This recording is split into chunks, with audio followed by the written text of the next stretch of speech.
If you live in the Great Lakes region, you know that sunshine is a rarity in the winter. So, how can you make solar power in our snowy climate? That's what researchers in Michigan's Upper Peninsula are trying to find out. To hit ambitious targets for reducing carbon emissions, power providers are embracing solar energy.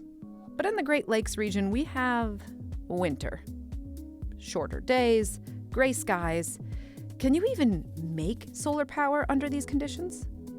According to Dr. Anna Dearson, assistant professor at Michigan Technological University, yes, you can. The ideal conditions for solar are those clear skies, solar panels facing directly into the incoming sunlight, and moderate temperatures. But that doesn't mean that we can't generate in the winter, right? Even in overcast conditions, when the direct sun is not available, you're still getting the reflectivity in the atmosphere and anything around you, including snow. So you are still getting some lower power output. But here at the Michigan Tech Solar Regional Test Center near Houghton, Michigan, which is actually closer to the North Pole than it is to the equator, there's another obstacle: snow. It doesn't take much to keep a solar panel from operating efficiently. You can still generate electricity with a small amount of snow on the panel, but after a couple of centimeters, the output will go essentially to zero. And that's what Dearson's team is studying. How do solar panels work in snowy climates, and how can they be made to work better? And so we think that this kind of research into how to handle snow matters because we want to get any electricity production that's available. To get accurate information on how much snow is accumulating on the panels, the researchers have installed a variety of sensors throughout the regional test center's solar systems, arrays of multiple solar panels working together to generate electricity. We don't want to touch this snow because right now this is an ongoing experiment, and what's happening is we are measuring when the snow would slide off. Ayush Chitani is a third-year PhD student and a member of Dearson's research team. His research is about optimizing the performance of single-axis solar panels, that is, solar panels that can tilt from east to west to follow the sun throughout the day. He's working on an algorithm that helps single-axis solar panels adjust their positioning so that the snow falls off. I want to shed snow off the panels by moving them. And I want to know how much of the snow is on the panels at any given time. So when we give it a command to maximum tilt, snow might shed. Or when there is a big storm coming in, we can give it a command to go to the maximum tilt position, which is like either eastwards or westwards. So there might not be as much of snow that can accumulate on the panels. Winter's short days and gray skies mean that less sunlight is reaching the solar panels than in the summer. But according to Ayush, as long as some sunlight is available and the panels are clear of snow, electricity can still be generated. In fact, the cold temperatures can even help. The colder it is outside, the better the efficiency for electricity generation on solar panels. Because when solar panels generate electricity, they also heat up. So we don't want too much heat. That's why in desert areas, even though there is too much sun, but if they are like very hot, they will not be producing that much electricity. They work in space, they work in Antarctica. There should not be snow on the panels. So as long as your panels are clean, you can get good electricity.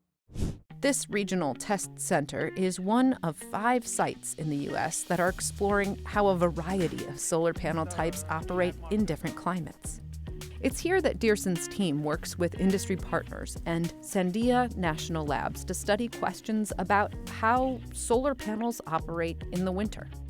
This is an excellent site that's already set up with meteorological equipment that is provided, and I can use those meteorological observations along with the equipment that I install. We're adding these additional sensors for snow, ultrasonic sensor for the ground depth, a laser sensor for actually what's on the panels, and a radar sensor for what is the type of snow that's currently falling. So on the top is the laser sensor. What that laser does is measures how much is the thickness of this snow on the panels.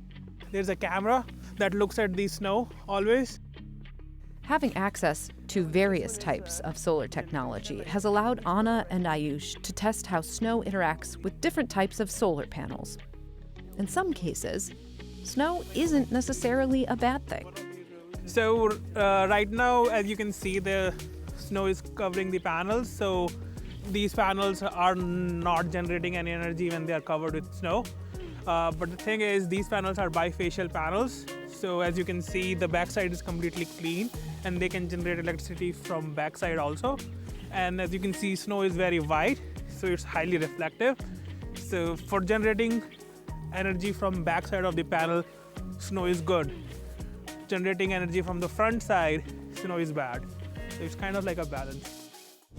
This test site is meant to mimic operations at large utility-scale solar facilities.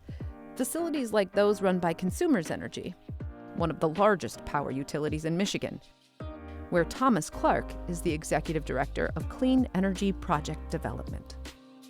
Any utility-scale solar project is going to be taking up hundreds to thousands of acres of land, and there's going to be panels all around. So you can imagine trying to go through and manually clear that would be a tremendous amount of work. So anything that's going to reduce that work is going to be helpful. Thomas says that because of snowfall and the shorter days, Consumers Energy can see as much as 70% reduction in solar-generated electricity produced during the winter. If the technology can be improved to operate better in snowy conditions, these changes would benefit both utilities and their customers. If we can reduce losses that occur in the winter due to factors that are within our control, then that enables us to maximize the production from the limited amount of sun we do see in the winter and ultimately drive down customer costs. As the world transitions into a clean energy future, Thomas says that any improvements to solar technology means good things for the accessibility of renewable energy. Solar is very important to the overall delivery of clean energy plan and the country's ambitions to decarbonize the electric system. We're excited about this transformation and look forward to all the innovations that are going to help us deliver it.